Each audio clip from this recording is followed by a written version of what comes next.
Assalamualaikum. Kita sambung pelajaran kita yang seterusnya, iaitu pengukuran menggunakan alat pengukur yang lebih jitulah. Okey, untuk mengukur panjang, sebelum ni kita belajar kita boleh ukur panjang menggunakan pembaris. Tapi ada lagi alat yang lebih jitu seperti angkut vernier dan juga tolak skru micrometer yang akan kita pelajari pada hari ini. Okey, apa itu tolak skru micrometer? Tolak skru micrometer ni adalah alat di mana kita boleh gunakan untuk mengukur ketebalan dan juga diameter objek yang kecil lah. Contohnya kita nak ukur ketebalan kertas, kita nak ukur ketebalan rambut dan juga dawai. Okey, contohnya diameter dawai kita nak ukur. Jadi kita boleh gunakan alat yang dinamakan sebagai tolak skru micrometer. Okey, tolak skru micrometer ni terdiri, dia punya komponen dia daripada rahang, kita ada pengunci dan kita ada dua skala lah. Okey, skala utama dan juga skala vernier. Okey, tolak skru micrometer dia boleh ukur sehingga 0.01 mm. 0.01 mm ataupun bersamaan dengan 0.001 cm. Okey, maknanya apa? Okey, 1 cm tu boleh bahagikan kepada 1000 lah. Maknanya nilai yang diukur oleh tolak skru micrometer ni sangat kecil lah. Sebab tu kita kata tolak skru micrometer ni lebih gitu. Okey, bagaimana kita nak baca tolak skru micrometer? Kalau kita perhatikan di sini, skala vernier dia kata apa? Mengandungi 50 bahagian. Okey, kalau tengok gambar rajah buku teks awak tu yang warna kuning tu, okey, dia ada 50 bahagian lah. Okey, kita panggil skala vernier. Jadi bacaan untuk satu senggatan pada skala vernier adalah 0.01 mm. Milimeter. 0.01 milimeter. Setiap garis nilai dia 0.01 mililiter. Katakanlah bacaan yang ditunjukkan adalah 10. Jadi awak darab je lah. 10 darab 0.01. Awak akan dapatlah jawapan dia 0.1 mm. Okey, awak darab sahaja dengan satu nilai senggatan terkecil dia tu ya. Okey, untuk skala utama, okey, dia tunjuk bacaan pada buku teks awak ni 0, 1, 2, 3 dan seterusnya lah. Okey, kita baca yang paling hujung. Sekiranya kita nampak ada satu lagi garisan di bahagian bawah pada skala utama, nilai garisan di bahagian bawah tu adalah bernilai 0.5. Okey, sebagai contoh di sini kita lihat rajah 1.15. Bacaan pada skala utama dia adalah 3.5. Kenapa 3.5? Sebab nombor yang kita perhatikan di situ adalah nombor 3. Okey, lepas tu di bahagian bawah dia terdapat satu garis tengah tu lah. Okey, jadi bacaan dia sebenarnya 3.5. Okey, itu bacaan skala utama kita. Untuk bacaan skala vernier, kita cari garis pada skala vernier yang segaris dengan skala utama. Okey, kita lihat pada anak panah tu dia menunjukkan bacaan yang ke-38. Okey, bacaan yang ke-38. Jadi kita darab sahaja dengan 0.01, maka kita akan dapat 0.38 lah. Okey, maka tambah sahaja skala utama dengan skala vernier. Okey, 3.5 tambah dengan 0.38. Jadi kita akan dapat 3.88 mm. Okey, 3.88 mm. Okey, yang seterusnya kita lihat cara mengambil bacaan yang betul lah. Okey, sebelum ni pun kita belajar ralat paralat, iaitu kedudukan mata yang salah lah semasa mengambil bacaan. Okey, kalau kita perhatikan di rajah 1.16, Okey, kedudukan mata yang betul adalah kedudukan mata yang berserenjang dengan skala yang dibacalah, iaitu kedudukan mata yang berada di tengah tu, yang di bahagian atas dan bawah tu salah. Okey, yang ditunjukkan pangkah warna merah tu menunjukkan kedudukan mata yang salah, di mana di situ berlaku ralak paralaks. Okey, mata kita mestilah sentiasa berserenjang dengan skala bacaan yang kita nak baca. Okey. Ralat sifar. Apa itu ralat sifar? Ralat sifar ni adalah bacaan yang menunjukkan bacaan selain daripada sifar lah. Sepatutnya sebelum kita ukur sesuatu bacaan, bila kita tutup kita punya rahang tolak skru mikrometer, nilai kosong pada skala vernier adalah segaris dengan kosong pada skala utama. Tetapi semasa kita mengukur, kemungkinan alat yang kita guna tu ada ralat sifar lah. Sepatutnya bacaan dia sifar tapi ditunjuk bacaan selain daripada sifar, maka kita kata dia ada ralat sifar, ya. Contoh, kalau kita perhatikan rajah 1.17, kita lihat kepada ralat sifar positif. Bagaimana kita nak tahu ralat sifar yang berlaku tu positif atau negatif? Sekiranya kosong pada skala vernier berada di bawah garisan kosong pada skala utama, maka ralat sifar yang berlaku adalah ralat sifar positif. Bagaimana nak tentukan nilai dia? Kita tengok berapa senggatan dia bergerak ke bawah. Kalau berdasarkan rajah 1.17 ni, kita lihat nilai kosong pada skala vernier tu berada satu senggatan di bawah garisan skala utama, maka kita kata jawapan dia adalah positif 0.01 mm. Berada di bawah positif. Sekiranya kosong kita berada di atas. Kita lihat semula rajah 1.17 yang berada di sebelah kanan tu. Kita perhatikan nilai kosong kita berada 2 senggatan di bahagian atas daripada skala utama lah. Maka kita kata ralat sifar yang berlaku adalah negatif 0.02 mm. Kenapa 0.02? Sebab 2 senggatan. Satu senggatan kecil tu nilai dia 0.01 mm. Jadi kalau 2 senggatan darab dengan 2 darab 0.01, kita akan dapat 0.02 mm lah.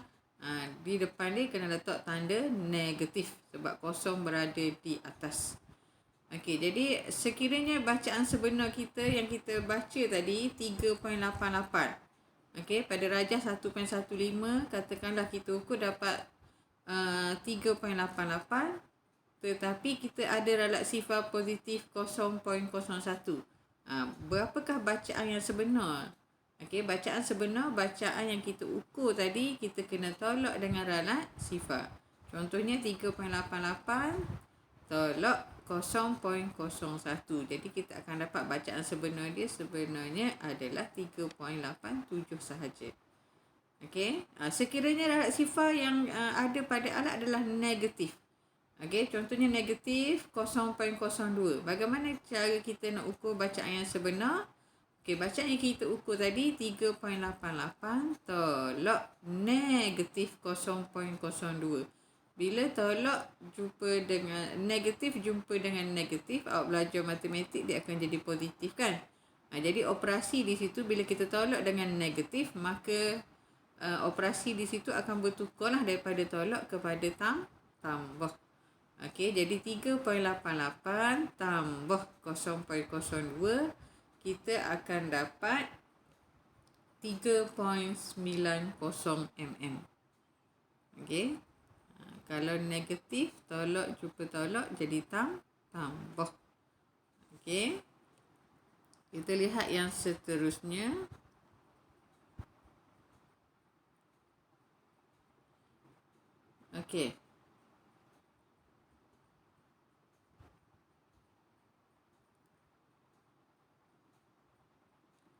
Untuk mengukur panjang tadi, kita ada 2 alat lah yang kita belajar sebelum ni, iaitu angkut vernier dan juga tolak skru mikrometer.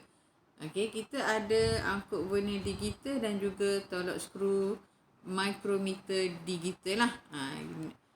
Yang digital ni akan dia boleh mengukur nilai yang lebih kecil dan lebih tepat, maka kita kata angkut vernier digital dan tolak skru micrometer digital adalah lebih jitu dan tepat lah. Okey, berbanding yang biasa tu. Okey, yang seterusnya kita nak ukur jisim. Okey, kita nak ukur jisim. Okey, kita akan gunakan penimbang. Okey, tapi untuk alat yang lebih jitu biasanya kita guna penimbang digital. Okey, penimbang digital dia lebih jitu dan tepat. Okey, menyukat masa pun sama. Kita gunakan jam randik digital. Okey, jam randik digital dia boleh mengukur sehingga 2 tempat perpuluhan lah. 0.01 saat paling kecil yang dia boleh ukur. Okey, 0.01 saat. Okey, maka kita kata jam randik digital ni lebih tepat dan juga jitu. Okey, untuk menyukat suhu pun sama, kita ada juga termometer digital. Okey, dia boleh menyukat sehingga 0.1 darjah Celsius. Okey, dia boleh mengukur sehingga 1 titik perpuluhan tu 0.1 darjah Celsius. Maka termometer digital ni lebih jitu berbanding termometer dalam makmal tu lah, ataupun termometer klinik yang biasa.